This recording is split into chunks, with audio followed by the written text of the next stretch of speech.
Hello, everybody, and welcome to another episode of Talk To Me Sis. We are continuing on our fantastic series with the moms from Love on the Spectrum, and we have the OG from the US, in my opinion.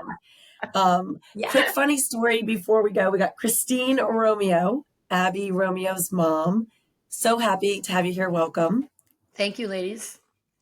And before I say, I do want to tell you, when we were watching, I think it was May of 22, when I saw your first season of US. Yeah. And I came to work and we were all talking about the show right here in this very office that I'm sitting in. And my boss came out and she said, I feel like you would be such friends with the girl from California's mom. And she was talking about you, Christine. And I remember watching you in your interview in front of your fireplace talking about Abby. And I specifically remember talking about that moment with my boss, and she's like, you just seem like you're similar. And then when my full circle moment was standing in your house in that spot. Oh, when you came to visit. And I freaked out. But anyway, because I'm the party girl. I have a lots of parties at my house. Yes, you are the party girl. But I mean, enough fangirling from me. Welcome to our podcast. And well, we're glad you're here. Both. Love you both. And I also remember, at least before season 2 aired, you called me up and we were doing a Zoom call together about like what to expect when the show was airing. And you were asking all those questions like, what happens on social media? Like, what do people say? And, how do you have to react to these people? And it's quite a jump, isn't it, ladies? Like it's it's a big jump. It's not expected or we're not really prepared for it, but it is what it is. That is for sure. We are definitely not prepared for what all this brings to your life. But yes. Christine, we are so happy to have you. This is such a privilege and an honor. This has been the coolest series. And I'm so happy that people get to see how well all the moms get along and how much we've learned from each other and how much we lean on each other and just what a great relationship there is behind the scenes. I think that's so cool for the public to see that. But we've started every one of these podcasts with a little history lesson of who were these moms before they were mothers of these wonderful castmates. So, Christine, we would love it if you would take us back and tell us about who were you before Abby, before marriage, before kids. Tell us about that, Christine. Yeah. Before that, tell us about that, Christine. I suppose I was kind of a late bloomer when it came to traditional, getting married and settling in. I kind of waited to my 30s, really. So I went to college, funded it myself, come from a family of 5 kids, old school Italian. My father had me working when I was 15, cleaning houses, and he did that for all of us kids. And so I came into it with I came into the world with just like a desire to know people, explore, and do stuff. So, but my father was very old school Italian. So it was literally like very old school, come home, don't join a club, very that kind of upbringing sort of. So when I turned 18, I went to college and then I became an exchange student. And then I went to Europe for a year. I funded it myself. Then I got a summer job in Switzerland and I worked in a youth hostel. Then I got a train card and slept on trains and went to 17 countries by the time I was 25 by hitchhiking and trains and, all this stuff by myself. And I just want to say, yes, but I met people along the way. So you're never really alone in Europe because it's a different system. The train system's all interconnected. There's always a visitor center. So it's not as hard as you think, but just to get up and do it. But remember, there was no internet and there were no cell phones. It was just a book that said, let's go to Europe. And you looked up where you wanted to go and everything else. And so I kind of look back on all that.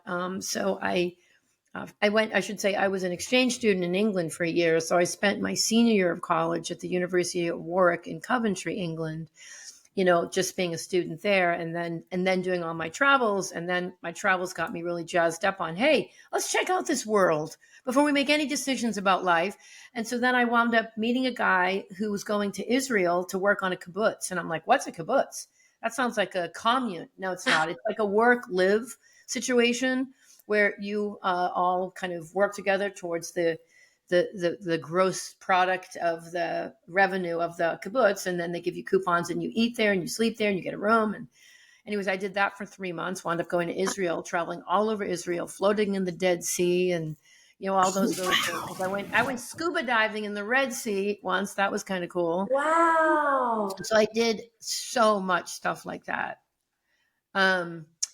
Came back to the United States. Now I'm like in my mid-20s, I think, because I was gone for like 18 months, actually, just gone. Wow. Straight. Missed my college graduation, just stayed there because it was just too amazing. So that's kind of like my background. Love people, love cultures, love learning about new worlds, new religions, like whatever it is. I just wanted to know about it just so I could sort of experience things firsthand. And I suppose that's how I came into autism the same way. It was just like, I'm an open book. Teach me everything there is to know, world. I want to know it. I think I took that same energy into this, Yeah. But anyway, so I did all this stuff and it was a really amazing time. And then warning to all young women. Then I came back and I started to feel that burden of like, all my friends are getting married, so I got married kind of really fast. I would advise against that. Like, don't. So like hot like a pepper sprout, like you met them, fell in love, and it was did like the thing. It was kind of like that, but it was also like all my friends were getting married. I was coming up on 30, and it was a little bit of that. So I always say my values on that is really know the person, take your time, don't rush it, don't do what I did. So, anyways, and then that's when that journey started. But prior to that, I would say I'm pretty independent. Pretty much a fighter. And yes, I like that about myself. I feel like my father sort of trained me that no matter what life doles you can fight your way through it. You can never give up. You can be resilient. So let me ask, so just geographically, because I think we have a New England connection. Yes. You were born and raised in New England area? In the Boston area, yeah. So that's kind of where we have that. Yeah. And by the way, I never even left. I've never been on an airplane until I was 19. I had never been anywhere. Family didn't vacation. I'm just going to say this because no one else says it. There's so much controversy or gossip about us families on the love of the spectrum now. Listen, there wasn't really that much in season 1 and season 2, but season 3 is like a new level of all these things and headlines that aren't even true. But the one thing no one has said anything about is Abby says in our episode in season 3, well, grandma was a hoarder. And I say, well, I guess that cat's out of the bag now. Not one person has asked me that question. Because grandma was a hoarder. And no one's asked me any question about that. I think it's kind of funny. Like I would have thought that people would not think I come from that. But that not so much when I lived there because I left. It really started happening after I was gone. Because I was really gone. Yeah, it happened really. My father died very suddenly when he was 72. Maybe he just turned 73. I don't know. So same window. But when that happened, her behavior, her manic depression went to 1,000%. And there was that happens so much when people are grieving. And I've studied manic depression and compulsive hoarding and that part of mental illness to see, because I've watched every episode of Hoarders to understand the psychology behind that. That's not a choice. Yeah. That's a series of life conditions that led someone to build that choice in terms of how they live their life, in my experience, and in doing. And Christine, this is your mother. This is my mother.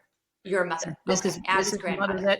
This was the mother that raised me. Sometimes people say like that, they'll make assumptions based on how you look about like the world they think you might have come from or whatever else. And I don't really talk about anything other than autism interventions. Here's what I did. But my backstory, sometimes people say what? Like, it was very painful. A lot of rifts in the family. That's what happens with that sort of thing, is that some siblings can handle it, others can't. I tried to be a bridge for my mother to get help. She knew that I knew. It's a lot of shame connected to it, but it is what it is. She passed away about 1.5 years ago, 2 years ago. Yeah, almost 2. That's so sad. And she stayed in the Boston area. She stayed in the Boston area, but she wound up going into an assisted living, which was a big trauma. So my youngest brother actually was the warrior of the family and trying to help us deal with that. And I'll just say, like, 13 dumpsters, 13 fill dumpsters. Wow. That doesn't count all the other truckloads of stuff. Yeah. So that's a It's lot very for a sad, family to but I will do. tell you this. I will tell you this. One of my philosophies of raising a child with autism, of being a single mother, is you are not what you come from. Yes. You can be whoever you want to be. If you had a shitty mother, then be what you don't want. Right. You're right. Be what you didn't get, and then you're going to get half of the experience. Look, my parents did the best they could. I harbor zero resentments toward either parent. And I think in doing that, I have boundaries. It didn't mean I was a doormat. But if something was uncomfortable, I'd just say, okay, I'm hanging up now. I'm getting off the phone now. This isn't cool with me. Right. So when you're ready to talk to me, call me back, and then hang up. It took me a long time to get there with her. But I feel like I was a good daughter in the end, which is really healing for me. That when she passed, I felt really good about helping her with her doctors and trying to organize things from afar, because I live in LA and she was in Boston. Yeah. So, but that's what I mean. Even with the parenting thing, it's really trying to be what you didn't have. Don't let the victim mentality bring you down, because I feel like that's such a big thing in our world today. That is the thing too. Like, I know, when I went through some of my backstory, I grew up in a home with, I have a brother who's physically handicapped and, physically different. And we dealt with that growing up, and he had a lot of health issues, and my parents had to leave me quite a bit with my sister. And, and again, my parents, we had rough divorce in our family and a lot of turmoil, but you can choose to let it be a victim to it, or you can choose to just, like I always tell Connor, I just pedal my bike. And I actually think it makes you stronger and it builds character if you it's a choice though of what you do with it. And I agree. And I think too, it preps us for, I guess, what was coming later in our lives. Right. It doesn't mean you can't grieve or be sad or feel sorry for yourself. You get to do that. I sure did. Absolutely. I went through periods of this, but I think I had to go through those periods in order to get to the other side. So when you came back, so you're Boston, and when you came back to the U.S., you landed in L.A., or where did you? No. I went right back to Boston. Okay. And all my friends were getting their degrees and MBAs, and I wasn't that kind of person. I was a traveler. I was a more creative type, I suppose. And I went to a temp agency, and the temp agency said, there's an investment banking firm that's looking for like a receptionist or something like that. So I go on this like temp job.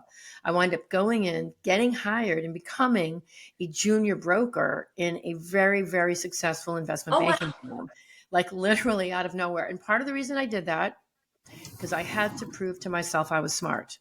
My friends were getting their MBAs. I wasn't. I was a world traveler. I'm a doer. I'm a learner by doing. I want to meet you, talk to you, see you, hear you, whatever. And so I wound up doing that for 2 years. So that was a great job, because I learned so much about people in business working in that company in the 80s kind of vibe, the that late is 80s. Wild. Yeah. So you went from the receptionist to the junior broker. Well, I got hired for a particular team within the company to kind of be like that. And that guy said, wow, you're really, you're good at this. Do you want to try this? And I had to study for the broker exam and get my Series 7 or my Series 22. I don't even remember, which is the broker exam. Did all that. Loved it. It was great. And then it was time to move on. And I left, and later met my husband, still did a little bit of traveling, and that I rushed it. As I said, that was not meant to be. And then came to LA because he was interested in coming out here. So we came out here. I had a brother out here who was a police officer randomly. And so we kind of joined him, and then there was that. But divorced, it took me, I was probably married for like 5 or 6 years. I should say I was still in Boston and New York, and we were kind of exploring things. I had a billion odd jobs to try and pay the bills. And then wound up coming to LA, and I didn't have children until several years after that. So then I had my and Abby was my first. So that's a very important part. How long were you married before Abby came along? I think I was married for like 6 years. Okay. Oh, yeah. Yeah. But it was very untraditional. We were like, not really permanently working, and it wasn't like buy a house, have a kid, get settled. That is not how it was, Yeah. And so, like, I would just say too, we divorced shortly. I mean, we separated when Abby was 5, maybe. Okay. That was really the end of the challenge of having a child. That was difficult. Obviously adds to stress, but we would have been divorced anyways. I will say that it would just have been a matter of when. Gotcha. Yeah. Gotcha. So, but anyway, And how far apart are Abby and Ben? They're only 19 months apart. Oh, wow. So I heard somebody else, I think I heard June say this, who I'm going to meet when I go to Boston. Hi, June. She's awesome. I'm coming for you, June. She's so cute. Right? Because she is so much like my people, because I grew up in New England. So can't wait to meet them. But I think she's the one that said if she hadn't had William first, she might not have had a James, and so I went through that same thing, is that I was pregnant a year after, when Abby turned 1. And so then he was born, and then she was diagnosed after he was born, after Ben was born. So, yeah. So I would not have had a second child. I would have been too scared. For me, that's my focus or story is, Oh, yeah. So I remember with, I'm sorry, Nikki. No, I remember with us, too. I'm sorry. We had Connor and Anna and Ben, and then Connor was diagnosed. Yeah. And Jack was born 9 months later. I think we had, and then I remember, and I mean, Jack is such is the completion of our family, but I think we were already so overwhelmed with 3 little kids, and Connor got diagnosed after the twins were born. And I do remember the fear in Simon saying, what if this is going to happen again? I'm like, then it happens again. I mean, we'll just deal with it. But it is scary, and it's a reality of a fear. You don't know what it means. I mean, that's the biggest thing. I think you don't know what this diagnosis means, because, I mean, look, there were definitely things that were different from day one. And I have a lot of unanswered questions. Would I like the answer to those questions? Yes, I would. Abby was a very big baby. The doctor miscalculated how big she was. She was 11 pounds, 14 ounces. Oh, wow. Yes. That is a very big baby. That's a very big baby, but it's actually a health risk. So when the baby is big like that, the white count tends to rise because the baby's immune system is taking over without the umbilical cord. So when she was born, they whisked her away, and they would have never tried to deliver a baby like that without a C-section. So there was, I wouldn't say there was complications, but I guess there sort of were. So they put her on antibiotics, and a side effect of those antibiotics is hearing loss. But of course, they didn't tell me that. So I have this baby. It's a big baby. I'm in the hospital 3 days. They think she might have had an infection just because of the high white count, but that could also be totally normal and routine and what's supposed to happen. But, let's put her on antibiotics anyways. But you might want to have checked with the mother and asked the mother what the mother thought. But they do a lot of routine things. And so they did their thing. And, then they were going to leave, and they say, well, now we're going to do the hearing test. And I say, what hearing test? And they say, well, the side effect of that antibiotic is hearing loss. And I'm thinking, for the infection she didn't have, like, there was not like an open heart surgery. And I get it. They prescribe antibiotics. They do amazing things in the hospital. So I'm not complaining about that. It's just, I didn't know. Yes. They anesthetized her. They anesthetized her day 3 to do the hearing test. They had to put her down, put her, out. Under. Yeah. Under. They had to put her under to do the hearing test. So then I go home with a sleeping baby that did not wake up for 16 hours. Didn't wake up, didn't feed, didn't do anything. And who doesn't have a breast pump? Me. Why? Because I'm going to nurse. And it's exploding. Yeah. And it's a Sunday, and all the pharmacies are closed. This was 26 years ago, but all the pharmacies were closed that had breast pumps, because you had to go to certain pharmacies to get that. So I'm in excruciating pain. Of course. Baby won't wake up.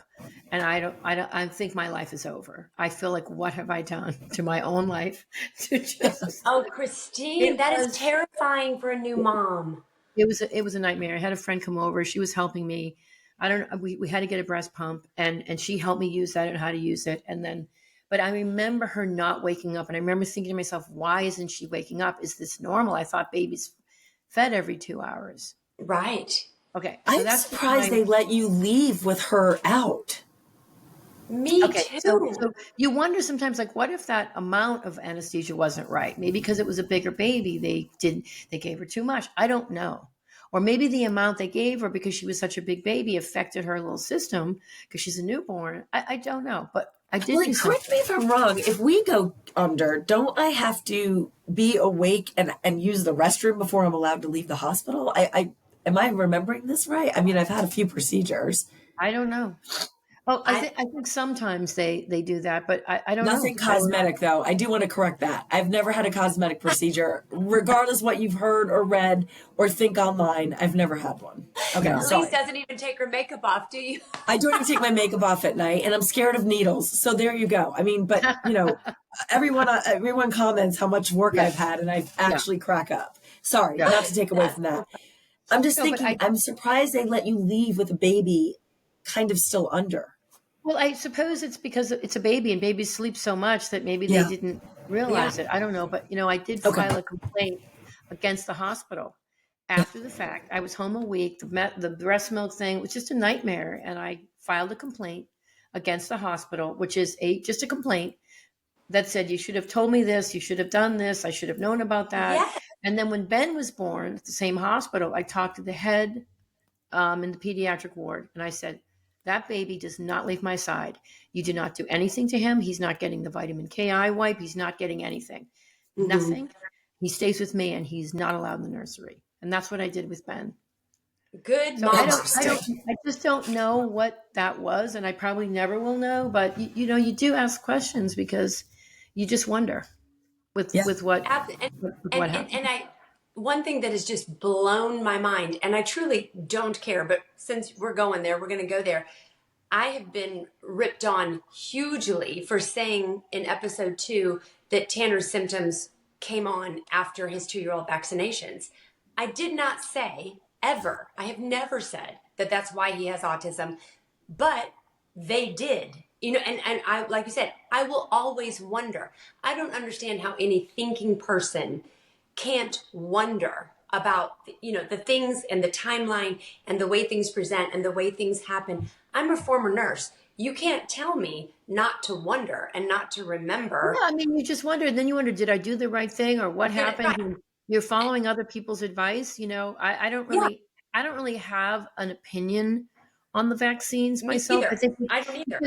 What I always say, and people hate me, what kind of autism do you have? And when I say that, what I mean to say is, because some people have regressive autism. That's the term I've heard used, meaning parents got the shots. They have video footage of the kids like laughing and they're interacting and then they stop. That to me is a very specific reaction, timing, a personality. I don't know.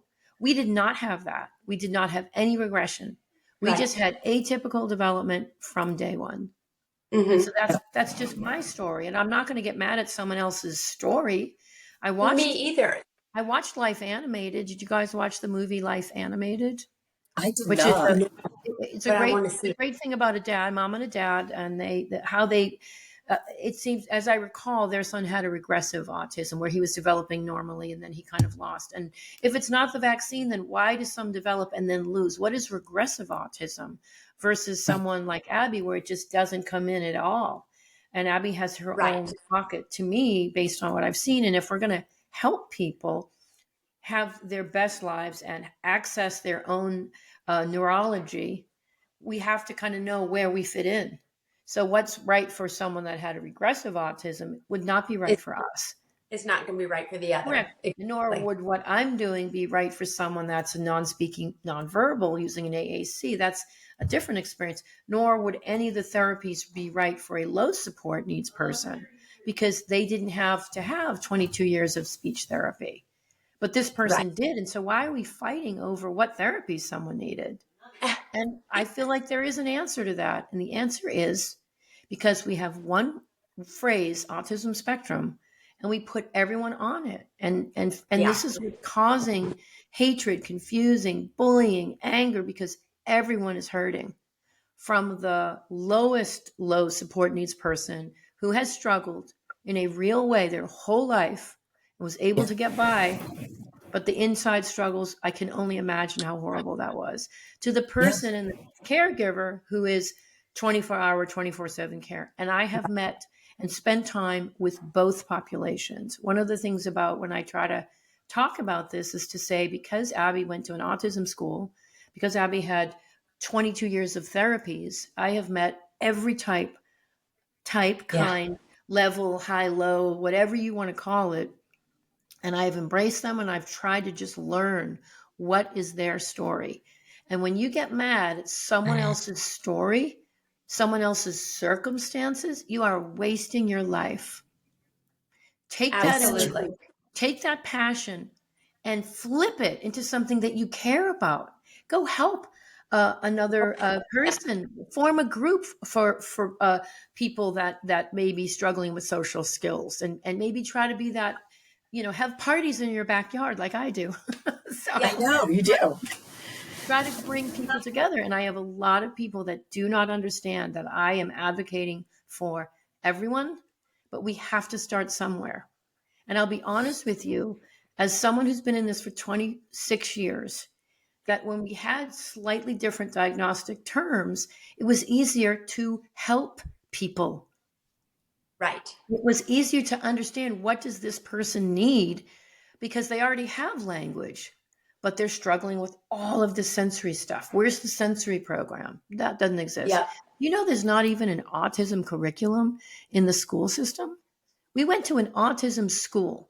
So I believe both of your kids were mainstreamed with help in education. Connor was public school. Yeah, Connor was public school with IEPs, and we have an aide or no aide? He did. He elementary and middle, but he would always have support in the class, and then some classes he had to come out into a smaller group, like a resource. And then he would go into. So yeah, we would do the more difficult classes. Connor would come out. He always had accommodations on tests, proctors, extra time, all of that stuff. But yeah, there was always a support in the classroom. But he was, for most of his day, in a big class. But the classes were huge. I mean, I was a single mom. I couldn't afford to put him in these things. So we were doing the best we could with what I had going on. Right. Was it the same for Tanner? Was he in a mainstreamed? He was not in public school. He went to a private school. We sent a shadow with him the first 2 years. And then when he got to about 6th grade, we changed schools. I did homeschool him 2 years during grade school because there just wasn't a suitable option in our area that I felt like he was going to get his needs met. And then at 6th grade, we found a school in Columbia, which is about 45 minutes away. And they cater to different learners, and they have a 6-to-1 student to teacher ratio. Did he live there, or did you drive him? I drove him back and forth every single day. Yep. Girl. And I know. And it just makes me laugh, when you read all the stuff about, how lucky we were and how easy we had it. I'm like, oh, if only people knew. I know people do want to take their energy and go to what I call like an ego-driven reaction to other people's stories. And it's fabricated. And I'm saying this because I myself went through a period of such darkness and resentment about this. So I know what it's like to live in that space. So I'm not judging them. I'm saying, come with me and you'll see. Like I'm Willy Wonka. But I want to bring them to the good place because I lived in that space with everything. I had a divorce. Money was going to run out if I didn't get to work. I had my son. I was a single mother. I was living in Los Angeles. So you can forget about dating here. Like it's not pretty. And just everything just completely fell apart in my 40s. Everything I had worked for. Christy, tell us more how long did that season of your life last, and what was there an event that snapped you out of it, or did you just one day look deep and say, I got to pull myself up? Or how did that progress for you? It progressed over a period of years. I mean, I would say from about 2, when she turned 2, till about 7 or 8 were my dark years. Wow. That was me personally. I did everything I could for her, but I Right. hated myself. I hated my Mhm. life. I felt God hated me. I felt Mhm. like I did something in a past life and this was my punishment. I felt like I I get wish that if I could just run away and just let other people handle this, maybe I could like have a new identity and just live off the grid in the woods. I mean, I had everything. I drank too much. I chain smoked. I was down to at one point like a size 0. Mhm. I'm a like a 10, 12 now. So like this was really bad. There was every emotion because I just felt like I couldn't do it. And then people say, well, God only gives you what you can handle. One of those sayings, and I want to punch them in the head, He you gives know. you way more. That's like, I guess he doesn't like me then, clearly. Yeah. And so I went through a period of just what I call swimming upstream. Like you're in the current of your life, right? Your life's a river and I'm fighting it, going against it. I had shame, embarrassment, the behaviors we were stared at, gawked at. We couldn't go into public places because of the behaviors. People would yell at you, look at you. I was mocked. I had a wonderful group of women at Abby's elementary school that she went to for 2 years, and they're still my besties. All of these ladies, Dixie girls, rock on. And Oh. but the parents who didn't know me that were outside would see Abby having a meltdown or judgment, and they filed complaints and said she shouldn't be allowed to go to the school anymore. Oh. She should be taken out because she's too disruptive and things like this. So it was pretty rocky. But I will tell you, just to answer that question, which was, I had a friend and she's like, you're depressed. You need to go on medication. And I was like, the Yeah. medication, what the fuck's that going to change? I still have Right. this, you know? I mean, and this was a spiritually based program. It's called The Course in Miracles. I'll just tell you, it's a book. It's not really religious as much as it's spiritual. Marianne Williamson is a big speaker on this. And I knew her indirectly from some friends. So I started to do this like reading of this book, and it taught me a lot about ego in the book, because it really says that our number one enemy is just our own human ego. When our Mm-hmm. ego comes in and tells us we're right, it's why we get righteous and we cause negativity in our own lives. But then through that, there was somebody had this book, and it's a book, and it's called Loving What Is. That's the name Oh, of the book. I love Loving that. What Is. And it's like a self-help book about, I guess, how to embrace your circumstances. Okay, I never read the book. I only read the title of the book. When I saw that title, that book, it was like my epiphany moment. Like I have two Yep. choices. I can either love this, embrace it, or I can hate the rest of my life and then Yep. die. Those are my two choices. And by nature, you guys, I'm an explorer. I'm an adventurer. All this. And so You want to be happy. Yeah. I'm normally a happy person. I'm a pretty easygoing person. I don't, but this was just a challenge I couldn't accept. And I was doing everything I could for her, but with resentment and just And I insanity. love that you're being so raw and honest, because as moms who have lived through something like this, it's okay that I felt the exact same way. And so much of it was like, my own insecurities and pushing it back on myself. Like, did I do something to cause this? Is this somehow, like you said, like almost like a punishment for something I'm not remembering? What did I do to bring this on him? But it was from such a place of just such deep love for him that I just could not stand the thought of him having to struggle harder, of him possibly being teased or left out or alone or abused. I mean, it was all those and it was fear. It was so much fear. So I feel that when moms who have walked this road share those raw emotions, it's because we love our children so much, and we're just flawed human beings who've been given this massive, massive job that is so difficult. And I don't know. I just want, my gosh, people who hear us talk about, don't twist our words and say that we didn't love our children or we resented it. And of course it's because we loved our children that we felt that way. And it's a normal human reaction. Yeah, sometimes people that don't live, again, you don't know my story. You haven't lived in my shoes. Why Right. waste your energy being mad at a story you don't know of? Yes. What are you doing? What a waste of your energy. Go do What a waste. something with the energy that you do have. Yeah.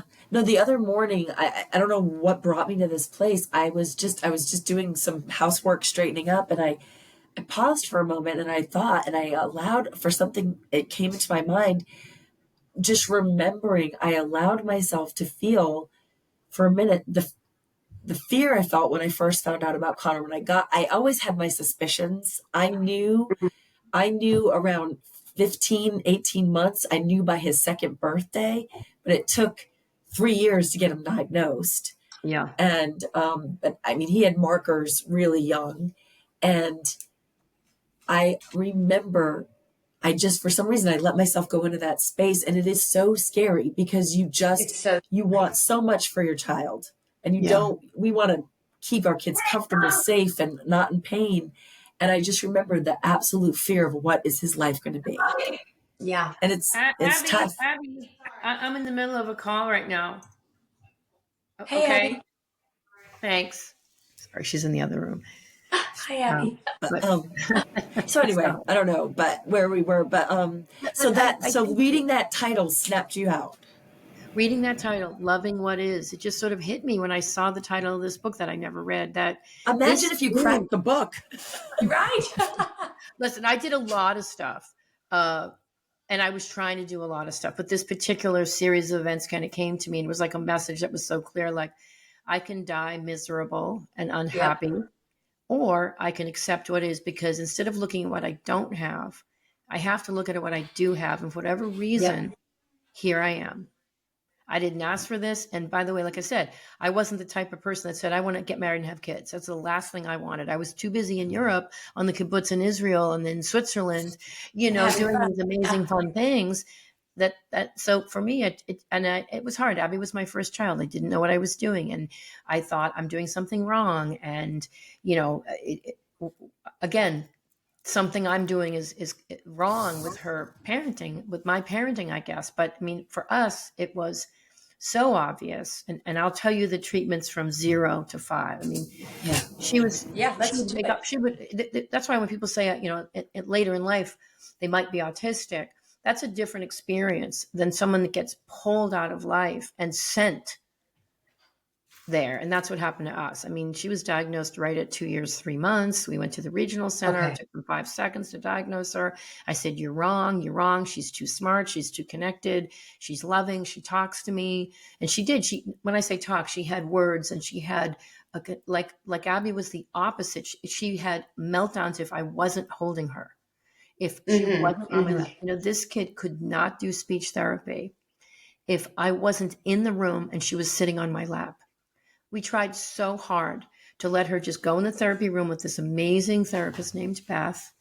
And I would sit right outside the door. She couldn't do it. So part of the reason I feel like I know so much about these therapies is because I have thousands of hours of actually being in the room. Watching many different therapists give her these interventions. So you get different styles, different takes, different personalities. You can see when a personality works, when it doesn't. It's not the person, it's just the matching. So you get training, you get frontline training, man. I didn't crack the books and memorize stuff. I watched it happen. So that's kind of why I feel a little bit passionate about saying this is what and I always say in my experience, so that I'm not saying I'm right or wrong, or if I follow me and I have the answers. I'm saying in these cases with this kind of autism, this is what we did. And I feel today that by retraining the human brain, you see what is possible. Yes. You've always looked at the brain like your body. You got to go to the gym. Nikki knows about that. Yeah. I don't. Yes, she does. I don't know anymore. But anyway, but you have to look at it and exercise it every day, engage it every day to make those connections. And I feel like that is exactly what she has done. She's done such incredible work to get where she is today, because this is not where we started. And I think that's a big misconception, is people think like, leave Abby alone. Let Abby go live somewhere. Why doesn't Abby have a full-time job? And you're just like, that's like asking a person in a wheelchair why they're not running the track. I mean, come on, Right. Right. Come come on, and so, like, with all respect to Abby, we don't sort of show certain struggles or meltdowns or dysregulations. We try to show you the strategies that we use to bring her back, but we don't show you those parts of it because Abby doesn't want to share that stuff, and who would? Yeah. I wouldn't either. Yeah, I wouldn't either. Absolutely. So I had therapies. So Abby started off with, she was diagnosed twice, once by the state at the regional center. And then I said, you're wrong. So I took her to a private thing because she was smart and she could memorize books and she could look at shapes and name them. And she had these characteristics that just seemed so unlike the diagnostic terms for people in the, 2000s. When at that time. So floor time therapy was the first one we did. She was 2.5 years old. It's a very progressive therapy that allows this is how it was explained to me. The child leads, it focuses on the child's interests. I thought, great, this sounds great. If the child is interesting, the therapist kind of follows the child. That's really great. It's very unstructured. We did that for 2.5 years. Nothing changed. In fact, she was more isolative than when we started. And so I was really, really worried. We started speech therapy right away, right at 2.5. But as you know, then she went to preschool. She was kicked out of preschool because they couldn't guarantee her safety. And they noticed, by the way, some of these preschool teachers, thank God. I mean, the preschool that she went to, that was the call. I mean, I say it in season 1, that was the call when I knew my life changed forever. It didn't come from a doctor. It didn't come from a pediatrician. It came from them. So I already kind of knew based on what they were saying was happening. Very, very isolated, very much in her own world. Couldn't see other kids. I remember when she was like 18 months, maybe just around 2, we'd go to the story time with another mom and her daughter. And all the kids are sitting there with this, when they go to story time and all the kids are like, yeah. And then staring at the book like that. She was in the back of the room, just like back in the room, just going around in circles. Yep. And of course, I didn't know what that was. I didn't know what it was. And then they're like, your kid's kind of dysregulative. Really don't think this is the right fit for her. And I thought, if I keep doing it, she'll get used to it. Right. Maybe if I keep coming. Anyways, that didn't work. We stopped going, and the rest is history. So floor time didn't work. We tried. Then we moved to the ABA therapy because the lady at floor time said, don't do ABA. It's too rigid. It's like you're training the person to interact. And I thought, that's terrible. I don't want to do that. So I stuck out another, 6 months of the floor time, and she's just becoming more and more isolated. Why? Because for some kids, if you're already isolated and you're in internalized like world in your head, and you can't come out, and you're not connecting with language, and you're not talking to people, you're not seeing people, I think that ABA could be a way to open that door. Be involved, watch your therapist, all therapists, even speech, even OT. You got to know these people. You should be watching what they're doing so and you can generalize whatever they're teaching in your own home or at other times. That's what I mean about watching hundreds of hours, thousands of hours of therapies over the years so that I could do it on my own. But the ABA, I'll never forget it. The lady came once and she sat down. And she says, is it okay if I give Abby some goldfish? I'm like, oh my God, she loves goldfish. She goes, okay, I'm going to go sit. She came right in this room, right here. I'm sitting in the same chair because I've been here in the same house for a long time. She goes into the bedroom over there. Then I'm going to sit with her for let's see if we can do 15, 20 minutes. And does she like to color? I said, she doesn't know how to use crayons. She doesn't know how to hold them, bilateral coordination. She goes, well, let me see what I can do. She goes in, sits down, closes the door. I'm sitting in this chair like bawling. I don't know what's happening, but it's quiet. And they're in the same room. And you were in there and you weren't holding her. I wasn't in there, but they're in the same room. And she's not like trying to escape or run away or banging on the door. It's just quiet. I'm like, what is going on?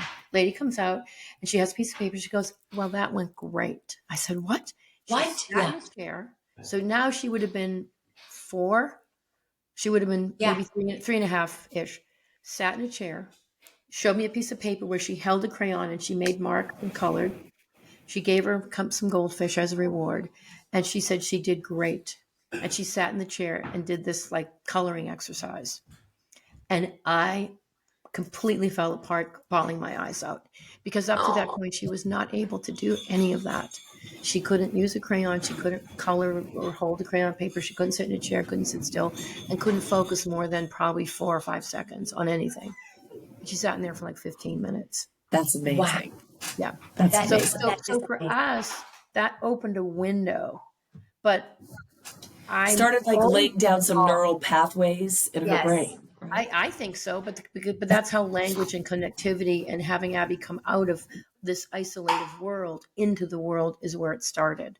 So that and a bunch of other therapies too. Pivotal response training, relationship development intervention, pretty much done them all in some capacity, but always accommodated to our goals. For us, I think it's fascinating. Like when I talk about what kind of autism or how does autism affect this person, or what is the manifestation of autism in this individual from low support to high support. Like Danny was Abby's teacher. No Did you way. Danny Bowman? Danny Bowman was Abby's teacher in an autism program. They No loved her. way. Yeah. That is We amazing. I always, didn't know that. Danny was always like a local celebrity because Danny's, doing a lot of great stuff. She's adorable and sweet. Love them. But it's interesting to hear Sandy say she had no therapies. Right. Abby was a scripter, repeating TV talk constantly, just like she's a That's what Gestalt we language did too. processor, which means she speaks in memories. She speaks in memories. So instead of saying, I feel scared right now, she'll say, that's the clubhouse. Because she went to a program called the Clubhouse where she was scared. And so that is a disconnect with friends and relationships, and even with David at times, because he does not have that. And so this is why we're working on speech today. We're trying to give her a sort of neurological pattern of having her memories, because she always will, but maybe bridging it by having that word that goes with it. So you can think that's the Clubhouse, but if you say it, we don't know what you're talking about. Right. So when you see Clubhouse in your head, say, I'm scared. Yes. Because that's not happening automatically like it does for us. For us, yes. So, and that's what I have to say. Oh, no, I'm sorry, Lise, go ahead. No, I was saying, like, Connor, very similar, very echolé. Like, that was a lot of, he always spoke, but he used movies and shows, and he does it to this day. And a lot of people catch it now. And it's like, he uses, I think, whatever he's feeling when he's watching a scene, if he feels that in his real life, he starts to use the scripts and lines. He does it even today. Yeah, he's a lot smoother with it. And, but that's how Connor, he's like, well, I saw that work for that person on that show, I guess, because I think it was one of the funny things that came out of season 3. He's like, well, if Coppa Feel, he didn't even know what Coppa Feel meant. Right. Yeah. But he's like, well, I guess I must say that right now. If Coppa Feel, I must, I'm going on, and then we said, do you know what that even means? So you can quickly pull back Connor's curtain and see sometimes he struggles with language, or what words do I use in this situation? And he'll pair it to something he felt in a book or a movie and then dive into that. And so, do you know that, so that sort of memory, when people are scripting or are having these sayings that the parents don't know, that's this thing called Gestalt language processor, which means you learn through lived experience. So for some reason, if I say, this is a cell phone, right? If I say that, and I'm trying to show her this, then instead of saying, whenever I pick this up and I feel like, oh, the phone's ringing when I'm excited, now I'm going to say, where's my cell phone? Where's my cell phone? Because I'm excited. Did you see what I mean? Yeah. So there's this, like, it's just the way, I don't look at this and just go cell phone, cup. For some reason, the way that people learn language, I'm saying this in a really shitty way, but sorry. So I'm doing the best I can. But that the Gestalt language processing concept was kind of acknowledged, like in the 80s, like speech therapists kind of knew about it. So to me, I know so many kids that script. They are still hooked in their 20s to their favorite TV shows. They still reference the world through their preferred shows. Barney. Oh yeah. Teletubbies, Sesame Street, these shows that are still, these kids reference the world through those characters, because I think it's their first experience with, like, lived experience and understanding the world, because their memories are so powerful and strong, so that they live in those things. But that speech therapists today don't define whether you are a Gestalt learner or not. So I find out about this 2 years ago on TikTok, and I thought, oh, this is just another thing they're trying to sell me, a supplement of sorts. But then I looked into it. I was like, no, this is exactly what she's been doing and exactly what I've been trying to put a name to. I'd say she's speaking in memories. I used to tell her speech therapist that. but they're not all trained to dig into in the autism population to see if someone's having this issue. So it's not like it's a brand new thing. It's been around. So I'm trying to work with speech therapists to say, let's change protocol. You guys, whenever you evaluate somebody on the Q&A sheet, the intake, it should say, are they Gestalt or not? Ask the parents if you don't know, and then create treatments around those people that learn language that way. There should be a protocol, whereas someone else that might have speech delay does not have a Gestalt thing. You know what I'm saying? And it's totally. kind of like a one size fits all for so many of these therapies. And that to me is a mistake. Yeah. And that's why parents are struggling, because parents are going, what do? I get DMs all the time. Here's what my kid does. I don't know what to do. Right. And so what do I say? But my first thing is language. Do they have friends? Are they in a regular school? Do they have an aide or a shadow? Oh no, Billy's on the soccer team. He's great. He just won a trophy last year, but he's on the spectrum. So I immediately know that kid does not have a speech delay like Abby did, preventing them. Right. So I automatically go, let's talk about sensory issues. Do they have a lot of sensory issues? Do you see them? Yeah. He can't do this. He hates bright light. I was like, okay, so go look up sensory processing disorder and really look at all the specifics of that, because that's your area, not language. So for us, it was just like, and I know this is just our perspective when I first started this was, isn't autism a communication disorder? And that's where we're at. That's what I'm saying is then it's up to the parent to figure it out. It's even up to the self-diagnosed to figure it out. What is your area? Listen, and I'm not against anyone that wants to self-diagnose. It's just not what we have. Yeah. And maybe self-diagnosed autism should be the name of it, so we know it's someone that squeaked through life, got by, struggling with no support. Masked, did whatever. Yeah. Exactly. I mean, that's a real new part of the population. We don't have much therapy for those people. I ask people all the time, the nice ones, the ones that don't scream and yell at me. I always say, and they know who they are. We DM a lot, and I'll say, oh, I'm working on some HR policy. I'm trying to get like an HR policy for low support needs on the spectrum. A lot of them have sensory issues. Like if the fire drill goes off, they're just regulated for like a half an hour. They can't just jump back into work, and their colleagues don't understand. But I'm talking to these people saying, let's come up with what would help you when they need sort of sensory breaks. It's not to coddle people. It's not to enable people to be lazy, but it's for people who truly are suffering. I should say my older brother would be diagnosed or was diagnosed with sensory processing disorder, not on the spectrum. But I grew up with a brother that had so many behaviors like Abby did. And when my daughter was little and Abby was little, I would think of my brother and just go, oh, this is what was going on. That was the 60s. Nobody knew anything about sensory processing or auditory processing disorder then. And, he had a really hard life. He's got a great life now. Met an amazing woman who helped him turn his life around, but he's self-medicated. He smoked pot every day. I think, and that's another part of my passion is I do think that there's so many people that fall through the cracks with neuro differences. They have just enough to get by. Maybe they didn't need speech therapy for 22 years, but the support they need is yet to be created. And here's my number one thing. I think the school system should step up to the plate and start identifying neurodifferent learners. These are people who have sensory issues, which is part of how they access their education. They cannot learn if they're dysregulated. So what happens? They get in trouble at school. They can't sit still. They get yelled at. They get put in the bad class. They get put with the bad kids, and then their life trajectory is revealed. And it changes who they think they are. Yeah, it changes who they think they are because there was no one there, and it's not even the parent's fault. A lot of times, the parent doesn't know. The school district identified my son as gifted at 7 years old. Ben got the orange folder. That's what we call it in LA. You get the orange folders. I got one kid that's folder, and I got one kid that's gifted. So I'm thinking to myself, so you could figure out that my son was advanced in his learning, but you can't figure out who's different in their learning.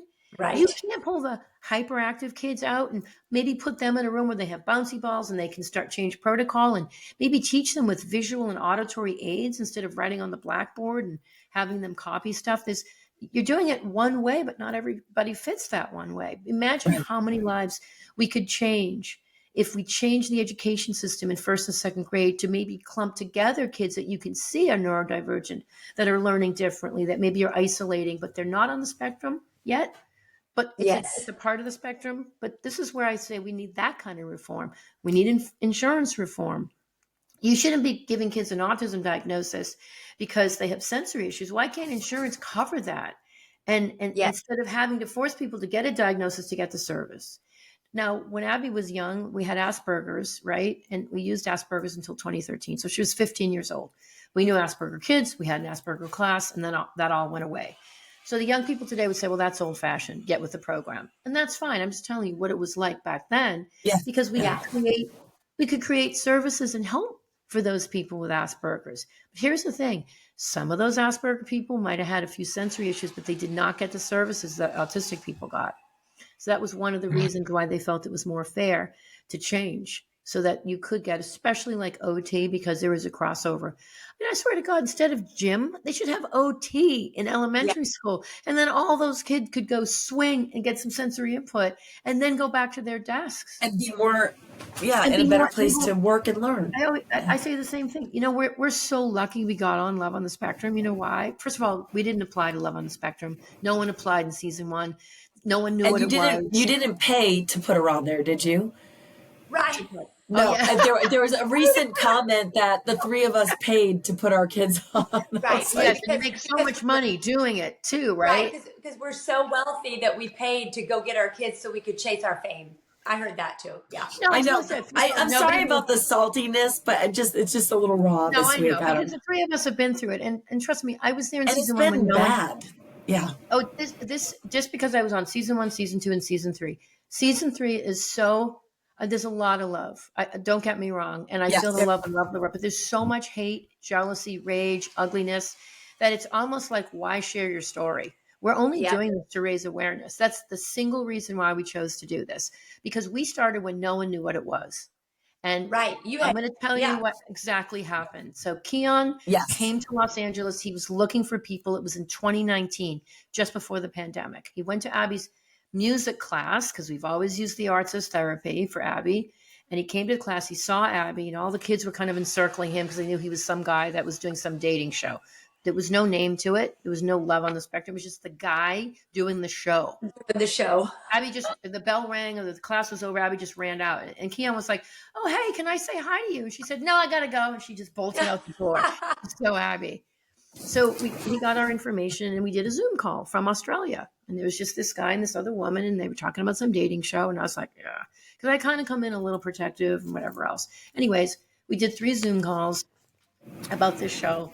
And then the first season of Love on the Spectrum came out in Australia. And then he said, after the Zoom calls, this is for a little show on Netflix. I said, Netflix? I thought this was going to be like shot in your backyard, guy. Like, I didn't know what it was. Nobody knew. And so we then watched season 1, Australia. And I laughed. I cried. I thought it was so well done. And then I called him up and I said, I don't think Abby is right for your show. Mm-hmm. So I don't think we can do it. And I said, because those people have no language delay. And she does. And it's not fair to put her with her communication struggles on a TV show where I don't know what's going to happen. And I don't want her to be laughed at or whatever. And I just said, it seems like these people are just more low support needs. One guy's driving a city bus. One couple's going off to Europe on their own. They all drove cars. Abby doesn't have any of those things right now. 26, maybe. Never say never, but I'm just saying. Yeah. So Keon, in his brilliant way, he just said, well, we want to show more diversity of the spectrum. We want to show more different kinds of struggles here. And we're just telling people stories. And we think this is kind of interesting. And of course, you don't know if you're going to be on it, even if you shoot it, right? They tell you at the end. Yeah. You don't. Yeah. That's the other thing people don't realize. Yeah. You do the whole thing. And then they either tell you at the end whether you're in it or not. You don't even know. You still don't know. Yeah. Yeah. And so when he said, we're just telling people stories, when he said, we just want to tell her story. And I'm saying and feeling like not enough people understand Abby's kind of autism without speech delay thing, because that's hard. I'm helping her speak, and no one likes that, especially in different populations within the community get mad at that, but they don't understand. It's because she can't do it on her own. But then we get that all the time too. Right. Mm-hmm. And so then I said, when Keon said we're telling people stories and we want to show more diversity of the spectrum, I said, well, then I'm a hypocrite if I'm not willing to share, but I want her story to be told. And that's when we said that we would do it. So I should also say this, because we were talking about education. They come here, they sit in the room, they set up the brig lights in Abby's bedroom, for the interviews. Yeah, the bedroom interview. Yeah. Scary. Like, what are they going to do? What are they going to say? What's going to happen here? Because it's so unscripted, right? You never know what they're going to say. I get so scared. Yeah. This is what Abby did in her first interview. She sits in a chair. The room is hot. The lights are there. I'm not in there. It's just her and Keon and like someone else. So Abby, and she's just like, I'm bored. I hate it here. When are you leaving? To his face. Yawning, stretching. Can I have a break? I mean, I'm in the other room and I can kind of hear it. And I just started crying. And I felt like I put her in a position that she wasn't ready to take. Because we have to help each other understand. By the way, if she comes to me and says, I want to learn to drive a car, I'll help her learn to drive a car. Yes, if I thought she was capable of it, but she doesn't want to, and she's terrified, and she doesn't ride a bike yet. There's none of that driving stuff. But I'm just saying, and so I felt sort of partially responsible that maybe this was the wrong thing to do. Sitting in that chair, that was it. They left. It was awful. And I literally said, well, that was that. Whatever this little show is, we're not going to be part of it. There's no way. Right. He called up 3 days later and said, we want to come back and just shoot Abby around the house. I was literally shocked because after that interview, which was so not good, I said, okay, and so this time, and by the way, I'm learning here, come back. They just following Abby around the house. She's giving them a house tour. She's showing the dog. They're doing all kinds of stuff. She's showing the dog collection. She's got her animals. She starts making fun of Keon, doing an Australian accent. She's just doing it. And then he turned to me and he said, is she always like this? And I said, yeah, when she's relaxed in like that environment. Now she kind of knows them because she met them before. And the rest is history. So then we kept going. But the one thing I took away from that was, why was that interview so bad? And do you know why? It was bad because she was forced to sit in a chair and not move and try to answer questions. And so when they came back and they did that second day and it was all like fun and games and great, I had one of those aha moments and I went, oh my God, every single kid with ADHD or low support needs has to sit in a chair, be quiet, sit down, shut up, and do the work. Can't. It's not that they won't. It's that they can't. We have to rethink these school settings where these kids have to can't take breaks and they have to sit there. And it's all this militaristic kind of compliance thing when their nervous systems can't do it. And Abby could not access her best language being forced to sit in that chair, sit down, shut up, bright lights, hot room. And think about that. Bright lights, hot rooms. That's what a classroom can be. Sensory, Yeah. So I like sharing that story and I've told that story at conferences that we do because I want teachers to hear it. Like, I don't care what the rules are. If Billy's struggling, let him stand in the back. Let him pace in the back if he needs to. Shut the lights off if there's enough light outside. If Joey's having a hard time, he shouldn't be sitting near the lawnmower outside the window. He can't hear a thing. It's not that he's being bad. And I think of all of the adults. I used to get so many notes from about Ben, Anna's twin, so the younger brother, my Ben. He has ADHD and some sensory issues, and he used to kick his shoes off in class. And I used to get so many notes that he was getting in trouble, but he couldn't work with his shoes on. Isn't that interesting? They dug in. He had to have his shoes on, and I got to a point. I was like, why? Can he? Is he going to sit? If he can just kick his shoes off, is he going to walk? Yeah. That's wild. But that's what I'm talking about. It's those kinds of things where, and it's not that the world has to bend to change things for people that have differences, but the world needs to do something. But we have to look at it a different way. I mean, but if you're just making whatever accommodations so that people can optimize and reach their potential, isn't that what we want for all individuals? Is for everyone to reach their potential. And what does that path look like? Because I have to sit in this office all day, and this is my day job where I am, and I have a desk now that raises up so I can stand. that helps me be more productive. If I don't have a little cubicle I have to sit in, I've got a desk, I can get up and move, get a drink of water. That helps me optimize for productivity. Same thing. It is the same thing, those stand-up desks and things like that. And so walking pads. Yeah. But kids need it so much more than adults, because when you're young like that, and one of the most, I've watched every prison documentary on Netflix that I can possibly watch. I'm obsessed with like the prison story. And I used to kind of have an old school view of like black and white. I used to be kind of like, oh, you did the crime, do the time, right? Until I got here with Abby and I started learning all this stuff. And then until I got to see these great shows, and then I was willing to like read their stories, and seeing how so many people can fall through the cracks to and then wind up in that path in the criminal justice, in the criminal system, which is so flawed and so wrong, because there's people that are neurodivergent in those communities that should not be there. Even it's going to sound crazy, and I don't mean it in any way but like a 19-year-old kid who's self-medicating, who's in trouble all the time, and then something goes wrong and he accidentally, and there's some horrible thing that happens and he goes to prison for 35 years. Right.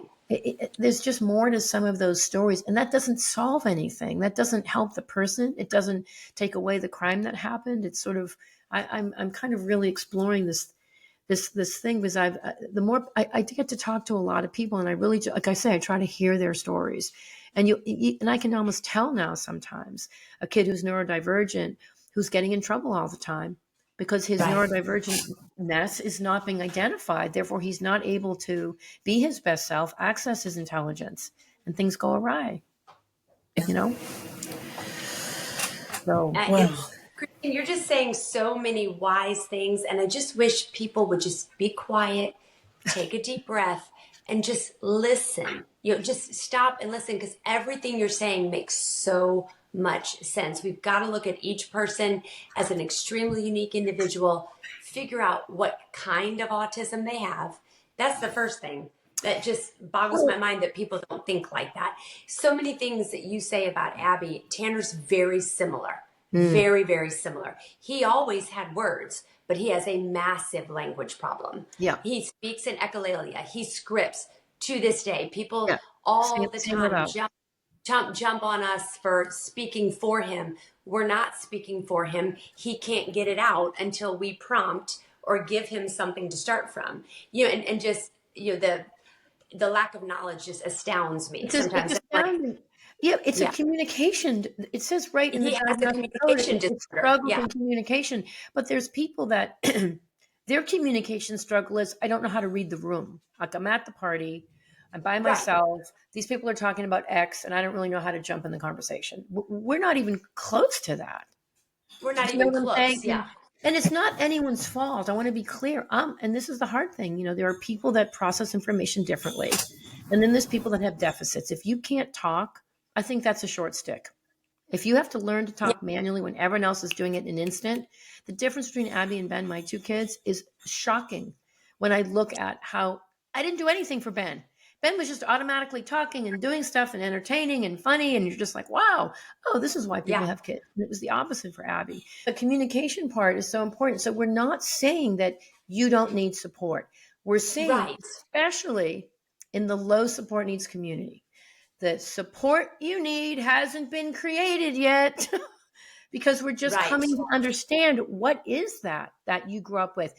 You guys know how painful it is to see a kid who's not socially integrating in a classroom, who's ostracized from their peers. Like, it's so heartbreaking. You think of someone that went through that. And I always say there was nothing wrong with that person other than they had a different way of processing social input.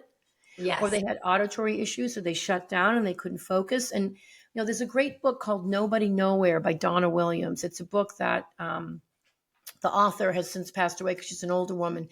And I think she wrote it as an adult in the 70s, maybe. And she was what I would say is someone who slipped through the cracks, would have definitely been diagnosed today, but had enough skill to get by. And you read her story of her life and how she had to navigate it. She wound up getting her PhD later in life, or she was whatever, but that kind of trajectory. But her childhood was nothing short of miraculous what she had to go through, how she survived. So it's not to negate that story, it's to honor it and actually deal with it. But if we're calling it all the same thing, it's even harder to help people. It's harder to understand that Tanner needs a prompt. It's harder to understand Connor, who's brilliant, is still sort of scripting, but it's kind of brilliant. It's no short of entertaining and brilliant as you learn to use it. And you love these people for their differences, but the hatred within the community is what's so shocking. I don't get hate from anyone outside of the community. That's what's so weird. I'm like, seriously, you guys are the meanest people I've ever met. And the people that I know in our lives, we don't know many people that can be that mean. So there's something else that needs to be, could be resentments from decades of not being understood or having parents that didn't understand you. And I do get a lot of that from people whose parents didn't understand them. And I would say to all parents, you start where your kids are at. Yes. I don't care what they're doing or whatever it is. Don't try to get them to do or say what you want or be or whatever. You meet them where they're at to build their self-esteem. That's how you launch a kid or help them be their best selves, whatever that is for them. Absolutely. Reach the potential. And I just think at the end of the day, if people could just, like Nikki said, quiet down, but listening to you, Christine, I think what people miss, and I don't know if you're a strong, confident woman, you have this amazing, colorful life that you've led that's brought you here. It's the spirit. It is a true spirit of caring, love, compassion.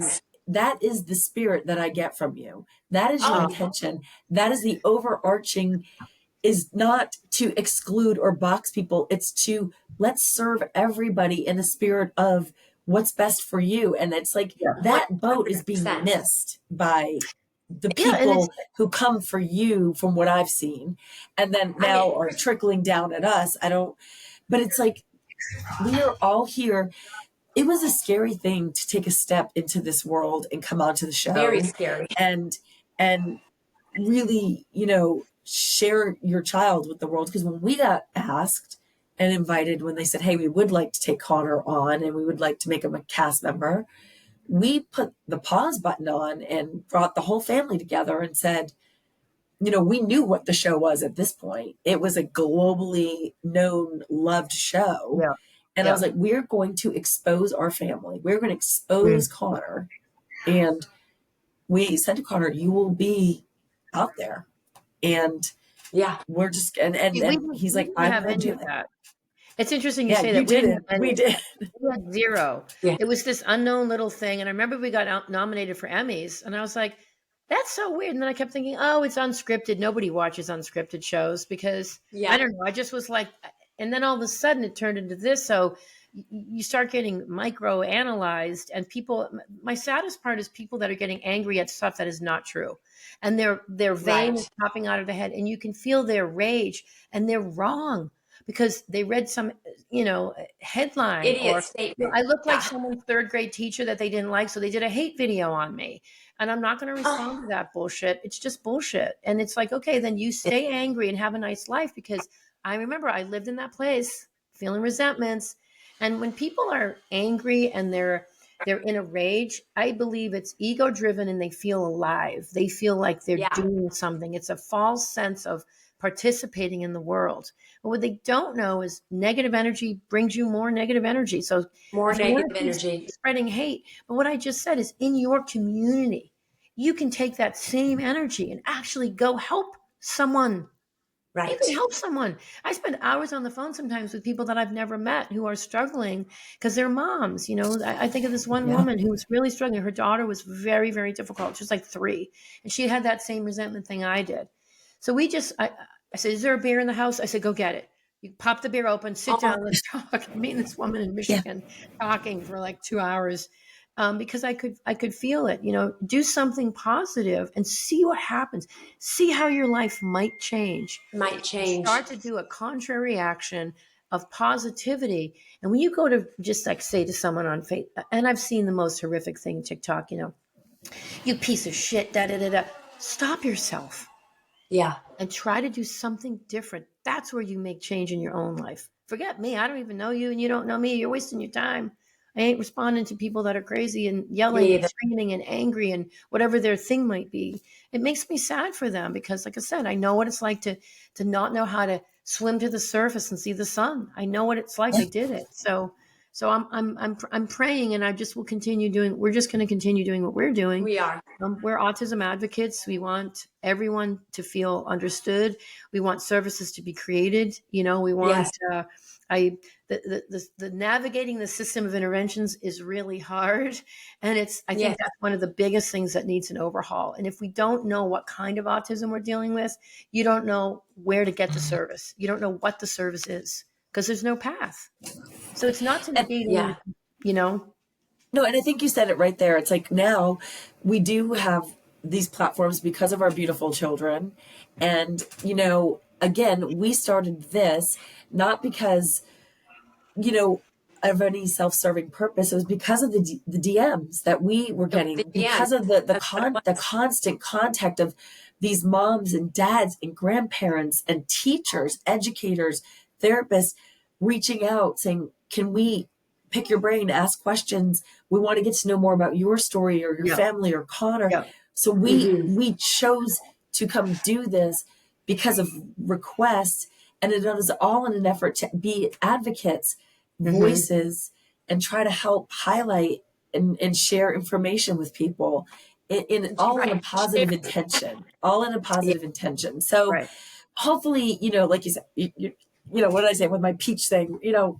Not everyone likes peaches, and that's fine. But I just think, I know. We just got to do what we can do. We're out here for, I think, all the right reasons, and we do want to see changes, and whatever we can do to help. And I just love everything you've talked about today, Christine. It's been really helpful. Love it too. Christine, you've been such a comfort to me. I mean, you've said so many things that have turned light bulbs on, and we've only had like 2 or 3 long conversations, that have just turned light bulbs on for me. For the way Tanner processes and the way he learns, we've got a long way to go. Still at 26 to help him reach his highest potential. He's made exponential leaps from where he started, but he's still got a ways to jump. And so I am thanking you from the bottom of my heart, because I see you as someone who's walked through the fire, learned enough to be an educator yourself, and all you're trying to do is share it. All you're trying to do is get the word out. And I just...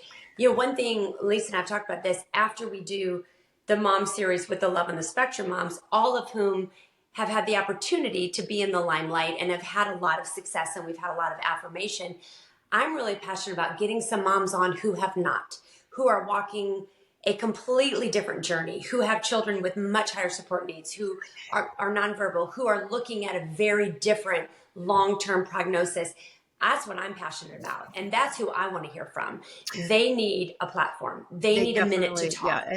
It's gotten so ugly out there in cyberland. And I'm not really sure why, because I'm not either, because I want to hear them. The profoundly autistic community, I follow several moms. And I was impacted by a mom that had a very, very high support needs child when Abby was about 5. I went to a parent support group.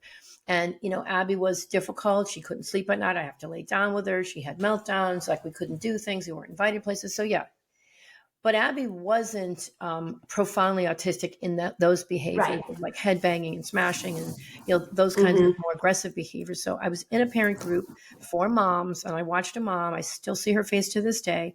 Came in. This was probably my 6th or 7th meeting with these ladies, deciding to put her 13-year-old son in a facility for the rest of his life because she and her husband could not control him. He was 200 pounds. He was very, very physical, violent, and she had bruises, and she was showing us the bruises that he'd given her on her arm. And she was weeping about this. And I'm thinking, I couldn't even imagine what it was like for her to actually be living like this, but the love she had for her son, and that they felt they were failing him by putting him there. And that's what I could see. And then I felt like I had no right being in that room because my issues were nothing like hers. My pain was my pain. I'm not comparing pain, but what she was going through. So whenever I felt sad or sorry for myself, I would think of that mother. Me too. All those years. I don't remember her name, but I do remember her face. And she sat to the left of me in this group, beautiful woman, hair in a pulled back. And and just the tears of that. And I feel like it's so unfortunate that for some reason, the most needy, the most affected, the most profoundly hit by autism are the ones we're belittling, ignoring, silencing, not listening to. You know, It's a crime.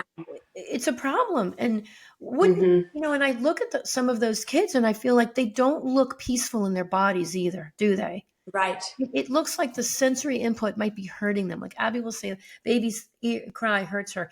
But I imagine for some, and there's a kid named Raj, who's an Indian man. His mom was the one who discovered the rapid prompting method of Raj. He learned how to speak. He's written some books now, and he's nonverbal, but he does appearances now. And if you read some of his poetry, it's amazing because he describes the sound of a water dripping from a faucet as if it is a 3-alarm fire, just like banging and banging. Wow. I think the sensory experience, so it doesn't look like it's peaceful. It looks like things trigger you so easily. I'm speaking out of just guessing, obviously, but from the things I have learned and stuff. And so wouldn't that person want to find ways to help their child be more at peace? Wouldn't they want to find ways to help bring joy to them that only they could read in their child? So I don't understand why it's turned to almost like a political issue. And that to me, it's just bizarre. It is bizarre. Can you imagine in mental illness, if the people that the DSM that does mental illness, imagine if they said, you know what, we're going to just level the playing field here. We're going to get rid of all diagnostic terms in mental illness. Right. We're just going to call it a mental illness spectrum. So that way it's fair for everybody. And, you all can just go figure it out. And can you imagine the bipolar community fighting with the compulsive hoarders about the treatments they use and their life experience? Yeah. Can you imagine a manic depressive talking to someone that's schizophrenic and fighting about what they do to make their lives better? You see what I mean? Like, we don't have this gray area. Autism ridiculous. To me should be the umbrella. It should be the umbrella. And under that umbrella, you have the various internalized autism. You could call it that. You could call it high intelligence autism. You could call it autism communication disorder. You could say, autism sensory integration, which is more focused on the sensory aspect of autism presenting as opposed to the speech and language. It makes so much sense. It just makes sense. I don't know why it's hard for anyone to not want that. I don't know. And it's not to exclude anyone. It's to actually create make it better for each one of those areas, depending on how autism is affecting the individual. Because there are different channels, and different manifestations, and people need different supports, and we could really make change and better lives if we were willing. We got to start somewhere. But saying your child's on the spectrum, now what do I do? What does that mean? And so for those getting diagnosed in the earlier years, good luck. I mean, that's as difficult as the child's issues. Finding the treatments for us was as difficult. Did you guys find that, like figuring out the plan? Oh, yeah, that was tough. And it was a lot of choice, and it was like, what's the right fit? And it was trial and error. Like and even back then, I felt like, the different, not so much the parents and the children, but maybe the therapies were kind of demonizing each other. Like, the floor time proponents were saying ABA is evil, and the ABA people were saying your child will never learn if you don't do this. I mean, not across the board, but we got a lot of that feeling, which then left the parents with so much guilt, because you're like, what if I pick the wrong one? What if I do the wrong thing? And then I've shorted my child and I've messed them up. That's why we need this, the specific diagnoses. So you can say, let's hone in on what this child is dealing with, and let's go just to that source. And it would save the parents so much grief too, because you need to know, what are you actually working with? Right. And I always tell people that people might ask me about ABA, and I'll say, I will never tell you not to do any therapy. Look, floor time does not work for us. I have a TikTok on this, but it is not my place to tell you not to try it. It might work beautifully for someone else. Here's why it didn't work for Abby in this type of autism. Abby became more avoidant with floor time because they would chase her around. They and expect Abby to leave, but Abby didn't want to engage. So she hid in the closet. This is literally what happened. She hid in the closet. So the therapist is like outside the closet saying, narrating, Abby is having fun in the closet. Abby is enjoying the darkness of the closet. And I'm like, she's basically telling you to F off right now is what she's doing. Right. She's running away from you. And I gave it a really good shot. I was like, damn, that girl is smart. She didn't want to do it. But she had an incentive with the ABA. And because it was structured, she became Right. interested. And that was, I told you, it opened the door. But there was no compliance really. Like we never made her make eye contact. We never made her sit in a chair. And you know what ABA taught me? I was to never scold her. ABA taught me that I can't say, Positive don't do that. reinforcement. You Yeah. can't say, stop doing that. Don't do this. You have to ignore it. And then you have to praise her when she does something cool or good or That's exactly what it was for us too. People don't realize And that. we had such a great experience. And there's one comment I think is actually on this podcast saying, I wish Nikki wouldn't champion ABA. It's evil. It's child abuse. And I look back at the team of 4 beautiful young ladies that to this day, I think of like nieces that loved my baby boy and came into my home every day. And they helped him organize his very disorganized little sensory system. Yeah. They got him lovingly to pay attention to them. And they helped him begin to get just to be able to think sequentially, to be able to calm down, to be able to relate. Same thing. He couldn't lead. He was all over the place. He was disorganized. He didn't know where he was. He just wanted to crave sensory input. And then they would reward him with those sensory inputs. I mean, these are 20-something-year-old women voluntarily going out in the rain to jump on the trampoline. They were like 10 minutes of focused, quote unquote work with him. Okay, trampoline time. They'd go out in the pouring rain and jump on the trampoline with him for 15, to reward him for that 10 minutes of good attention. I'm like, where was I credit it with where he is today. It's why he can learn. But now it was in my home. I was watching every moment. I interviewed these girls. I knew who they were. And it was so lovingly done. So like same thing, never, ever, ever demonize a parent's therapy choice. You don't know their child, But I'm saying if it's a spectrum and we have one word, perhaps a low support needs person who's already in the world, probably it doesn't even make sense for them. But does the parent know that? If the parent doesn't know that, and the parent puts them in ABA and the individual becomes resentful, well, that makes sense because that's not the support they need. Maybe they needed more occupational therapy, just the movement and the squeezy balls and the auditory sensitivities. So, but if the parent doesn't know, you see where we get confused. ABA is not right for everyone on the spectrum. To me, personally, my choice, it's right for a certain echelon of the spectrum, but that is not defined anywhere. So you figure it out.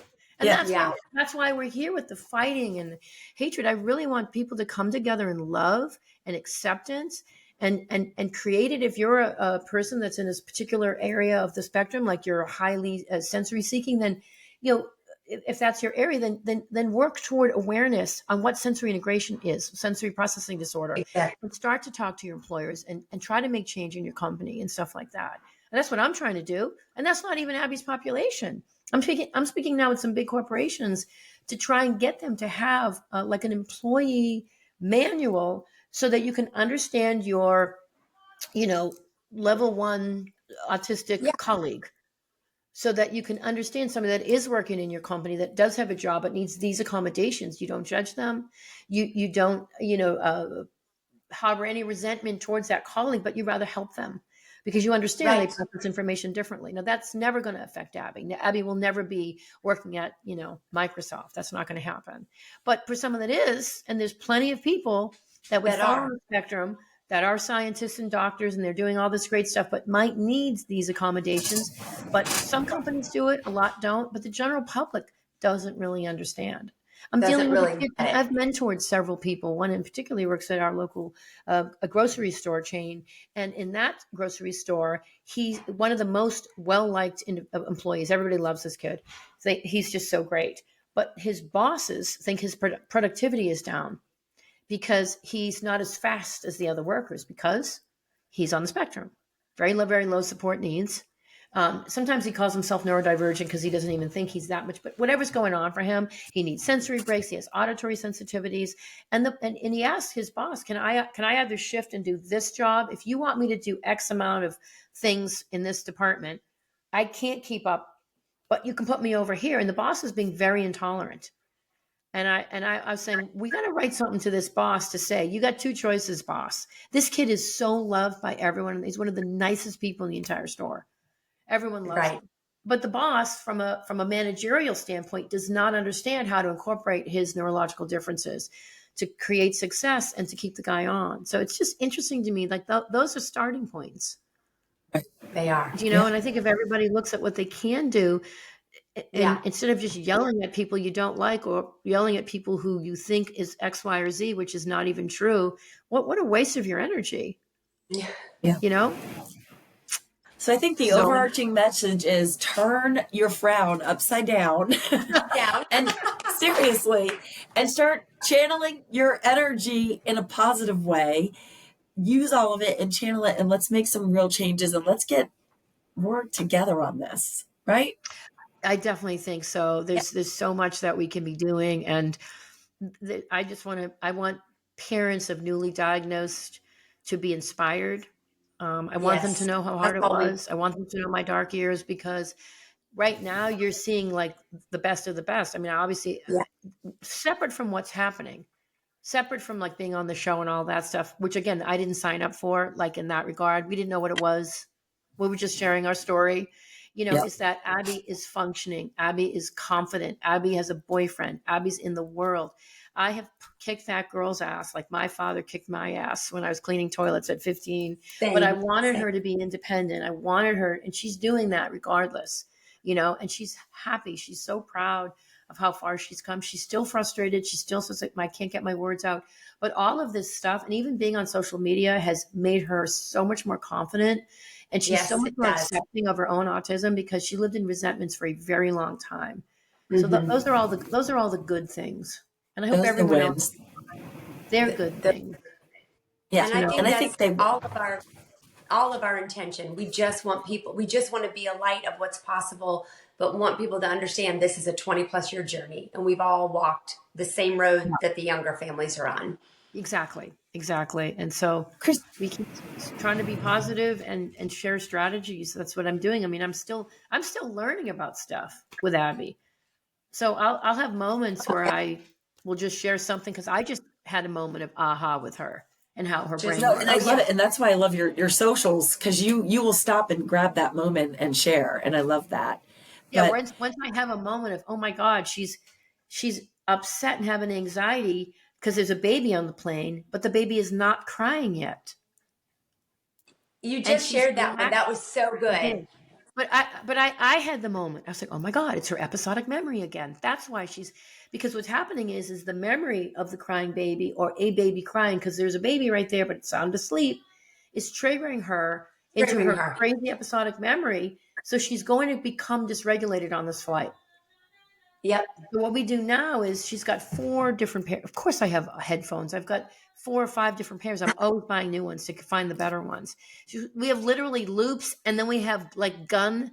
We have the gun ones I bought on Amazon to go over the loops to try and block out, we do all that, but it's that memory. So I'm always learning and trying to share, because I think that is a part of the population that has those same triggers, So, well, Christine, I thank you so much for today. I mean, I don't know. I feel like have we? Do you feel like we've talked about everything that I think we really wanted to cover? There's a million aspects to, I think, this parenting thing.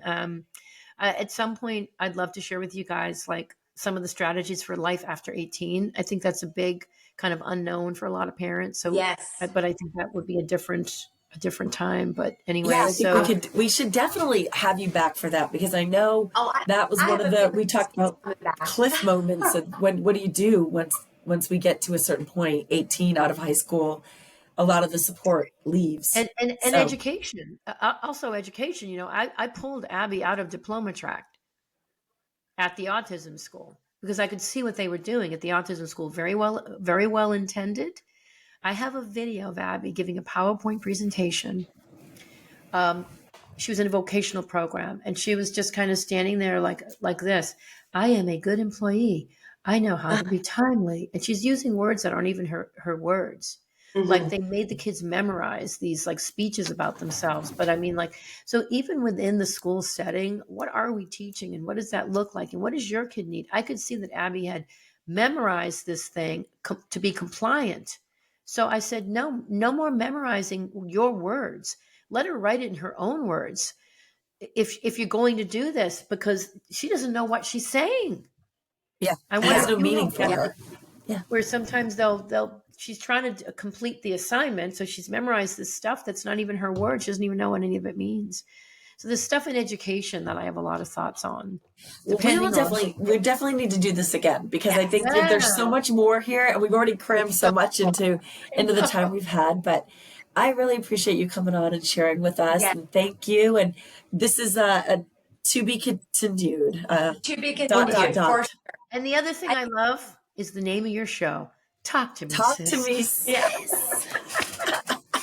I love it. So perfect for the two of you beauties to have that name of that show. I just want to have Chardonnay with all of you.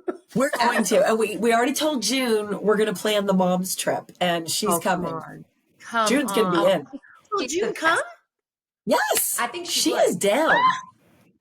She's June's down. into it. Makes me so happy. And I just want to give a shout out to Esme, Perry's mom, and a shout out to Jenny, Madison's mom. I've been communicating with both of them, and I love this full circle moment. Madison has a sister named Teal, and Teal lives out here. And Abby's having a birthday party, and we've invited Teal to the party. Oh, I love it. The friend group. That's awesome. I love it.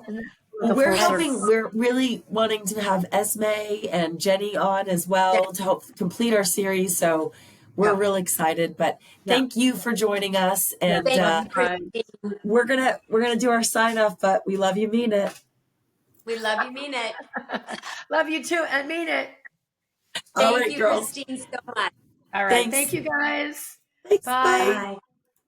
Lastly, everybody, if you liked hanging out with us today, do us a favor, hit the follow button, leave a rating, or drop a quick review. It helps more than you know. And if you really loved it, send it to a friend who needs to hear this. And if you're interested in sponsoring a future episode, please send us an email at talktomesismail@gmail.com. Thanks for listening, and love you, mean.